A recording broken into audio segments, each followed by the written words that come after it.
Our next speaker is John Griggs from the Maggie Creek Ranch.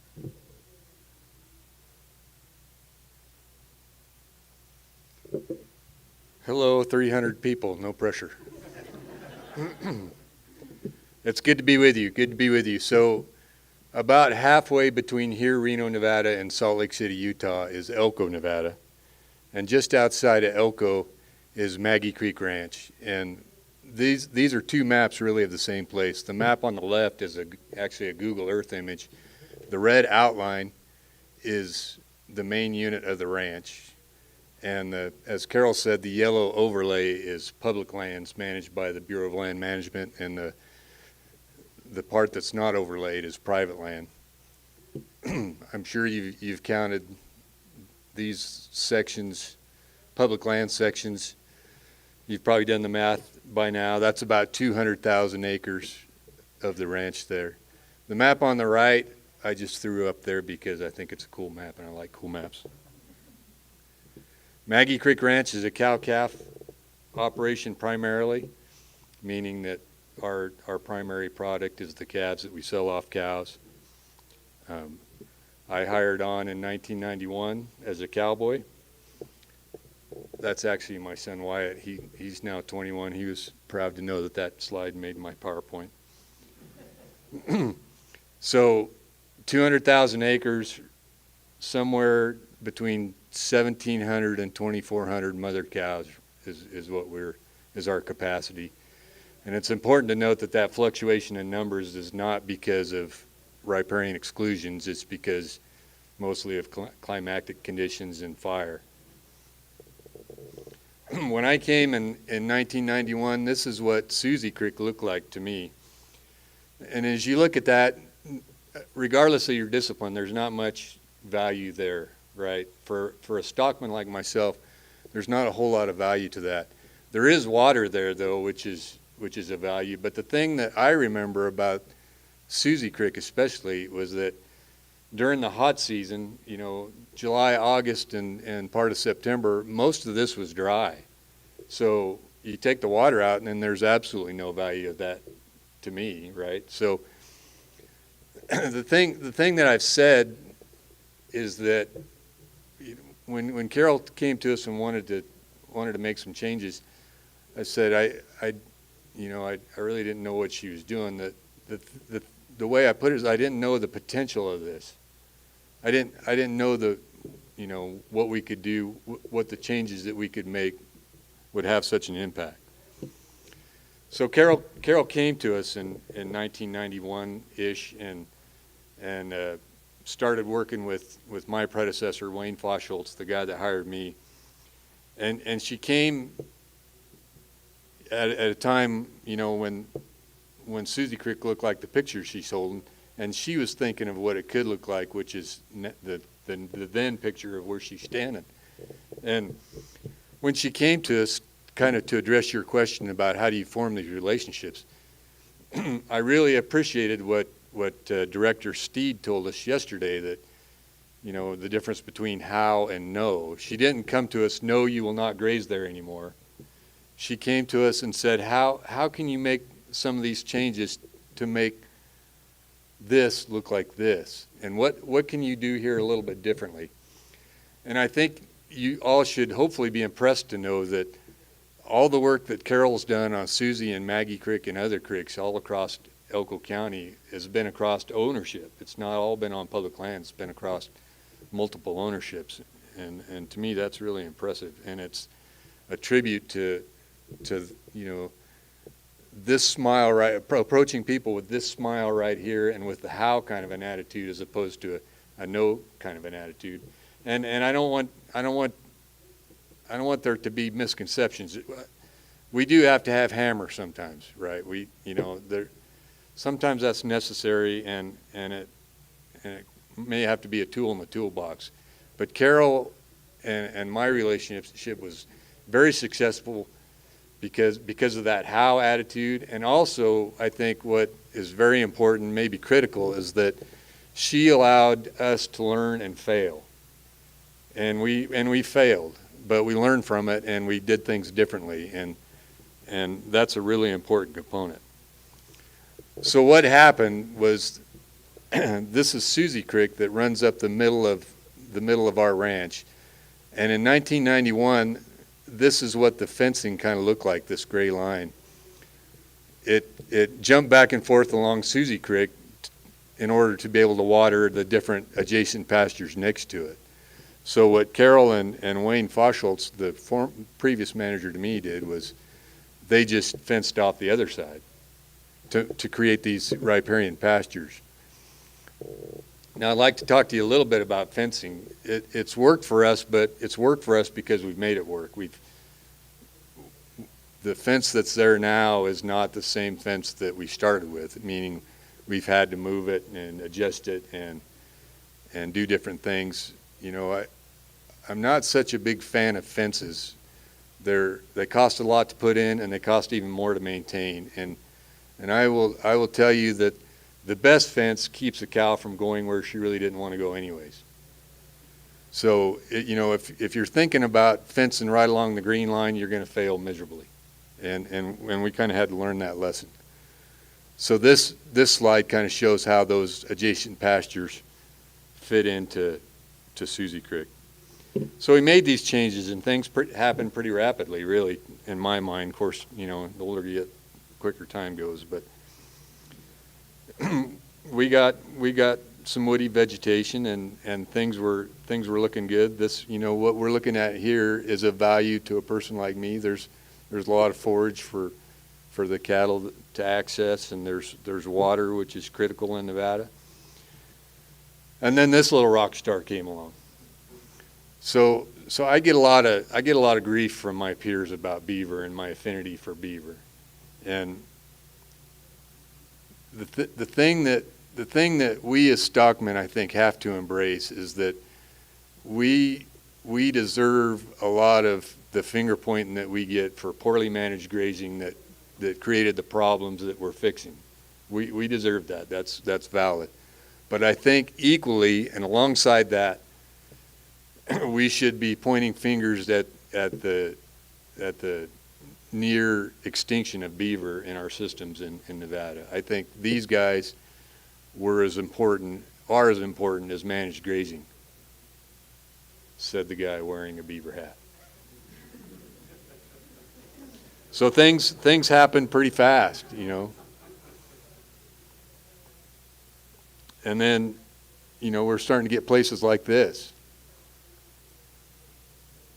And then this might be my piece de resistance.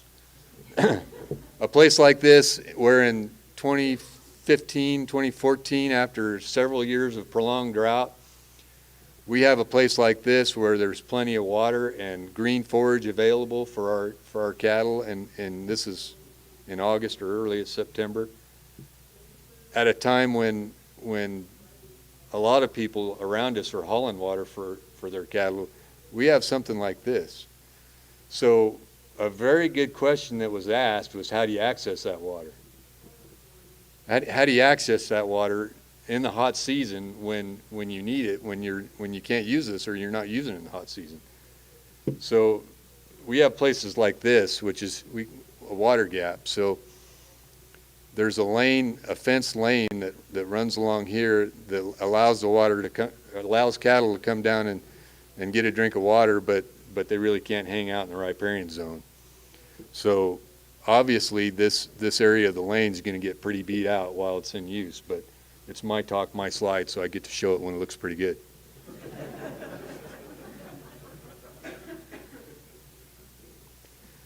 So how do we use this for cattle? These riparian pastures are really handy for us, kind of as transition pastures, to gather the adjacent larger pastures into over a period of a couple of days, 3 or 4 days, to get enough cattle put together to perform some kind of work. Typically branding in the spring, branding the calves in the spring, or these cattle in this picture are about to be weaned. The calves are about to be weaned from their cows, and they will be hauled to the home pastures. So we really like that these cows or these calves have access to green forage. They've come from, you know, this kind of forage into this and green meadow kind of forage. They get a little boost. They kind kind of adjust their rumen while they're still with their mother. As they go through the stress of weaning, they adjust their rumen to some greener type forage, and then they're taken back to the home place, and the cows are kicked out into their fall pasture as they work their way home, and the process is repeated all over again. But this whole thing has been a learning process for us. This was in the spring of last year, and we had a major flood event, obviously, and my dog Kate, she's so beside herself, she can't even look at that. We've learned from it the whole time, and part of the process of learning for me is this book here, Long Dust in the Desert by Ed Hanks. And Ed Hanks was a guy that cowboyed in the same country pretty much that I cowboyed in, only something like 40, 50 years before me. And there's a paragraph in this book I hope you'll indulge me, I'd like to read to you. Fent Fulkerson and his wife Josie came to Nevada in the early 1860s, and they lived here the rest of their lives, so they can really be counted as Nevada pioneers.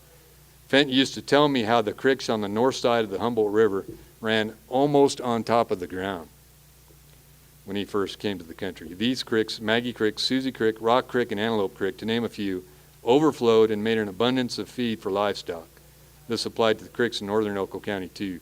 These creeks today have washed down to bedrock, and it isn't easy to get the water out, so there isn't so much feed. Ran almost on top of the ground. That's a powerful piece of intelligence for me. And that's a heck of a thing to aspire to get those creeks to run almost on top of the ground, where they hydrate the whole valley and provide feed, a phenomenal amount of feed and habitat. That's a really powerful thing for me.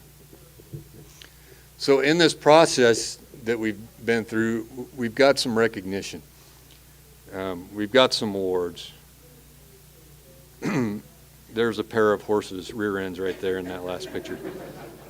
So I'm really grateful for these awards, but it's been kind of tough for me. It's been hard to get my mind around, because I really feel like this guy. This is Argus Filch from the Harry Potter series, sweeping up the ruins of a ruined castle with a push broom. When we think about the amount of wildland fire we've had, and drought and flood and the invasives that have followed, it's not the same ranch I was hired onto, and it's definitely not the same ranch that I was hired to manage. It's been hard to, I think of it as a work in progress, and I think of it as a learning process, but we're clearly not there yet. But the thing of it is, to me, is that the folks in this picture are the folks that I work with and for. Better said, the folks that I work for. And the folks that own the ranch have something like a 50-year commitment to trying to do the right thing. And the folks that I work with, the employees of the folks that own the ranch, have demonstrated a hard-working commitment to get the right thing done, which is a benefit to all of us. So if you have that kind of a base, and then you build on it with the knowledge of a person like Carol and a knowledge of a person like Susan Abel, shout out to the Partners for Fish and or Partners for Conservation program. You can add some knowledge, and you can find ways to get things done that you can't afford to do on your own, or that you don't have the expertise to do on your own. you can build on that, and then you can add community to that, which is your agency partners and folks that you can find similar goals with. And when you have that, then when people kind of come and go, they can kind of plug into the same spot, and you can keep going. I think it really reduces a lot of conflict when people can kind of plug and play like that. And when you have that, you can try to surround yourself with people that are way smarter than you are, and hope that some of it rubs off, and some of it does, and maybe some of your failures, they can use as well. So none of this is new, though, right? I mean, none of this is new. This is happening all over. There's people in this room that have been doing it far longer than I have. But the thing that's not happening so much is a thing like this. Now, folks, on my wedding day, just a few short 27 years ago, my best man handed me a guitar so I could play my blushing bride a little love song right there in front of God and everybody. And I was not as nervous on that day as I am in this picture right here, talking to the good folks at Tufts University in Boston, Massachusetts.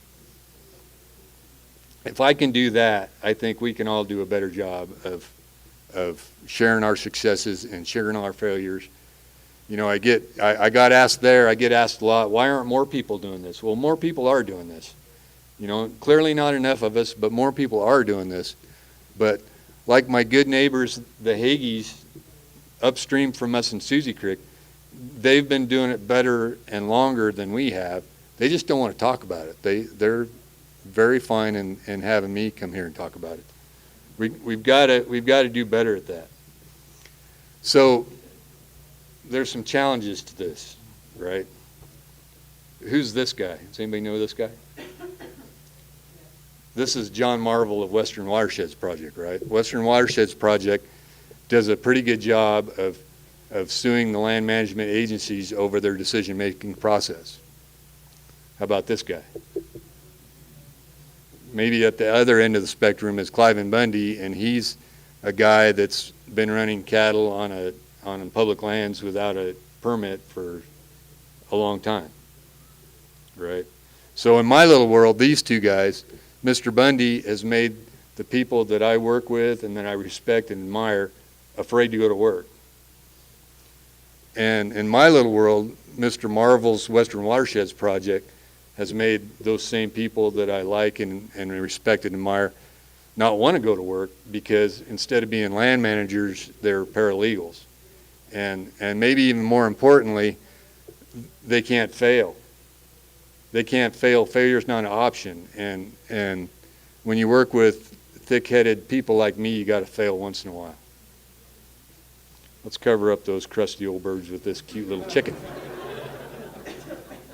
I don't really need to talk to you about sage grouse, but what I would like to say to you is that, you know, we've made plans about sage grouse, and that's a good thing. I don't want you to think that I don't think that it's not. It's a good thing. But the thing that's hard about it is that we've added more process to process, so that, you know, to do things like Carol and I did, really Carol did, to make those range improvements, the process is getting to be where we can't do it anymore. Let's cover up those crusty people with these two very attractive people. Okay, one very attractive person, another crusty old guy. So this is Laura Van Riper, and she's a social scientist for BLM. And in my opinion, she single-handedly diverted a near Bundy-like crisis situation here in Nevada. And the thing I will submit to you folks is that we're here to talk about empowerment through applied science. And we're all range scientists in some fashion, and that's our focus. But what I would like you to think about is we need to reach in the toolbox for a social scientist far before we need to reach into the toolbox for a lawyer. And when we can think about social scientists and social science to solve our problems on rangelands, because really our problems are not livestock grazing or beavers or anything, it's people problems. When we can use social science to resolve those kind of problems, we're going to really get somewhere. And with that, I'm going to lope off into the sunset. Do I have time for a question? Question? One question. Time for one magical question. Yes, sir. Great presentation. I'm interested in the early beginnings of your project. Did you guys do anything regarding active weed abatement, cattle, chemicals, anything to slow that down before all this wonderful event occurred? Thank you. So the question, first the comment was, what a great job I just did, which, you know, we'll let that one go. The question was, did we do anything with weed abatement all through early on and all through the process? And yes, the answer is yes. We, probably the primary weed in that area is Scotch thistle, and we've fought it tooth and nail, and we're still fighting it, and primarily through chemical treatments, correct. And fortunately, you know, as a floodplain like that hydrates, our risk of invasives lowers quite a bit. There's not too many invasives in our area that can survive in a place like that. So, but the adjacent uplands, it's a constant battle. You also give credit to your cow. I'd sure like to, but probably, especially on Scotch thistle, probably not so much. They will eat the flower of it, but they don't eat the body of it too well. Mm-hmm.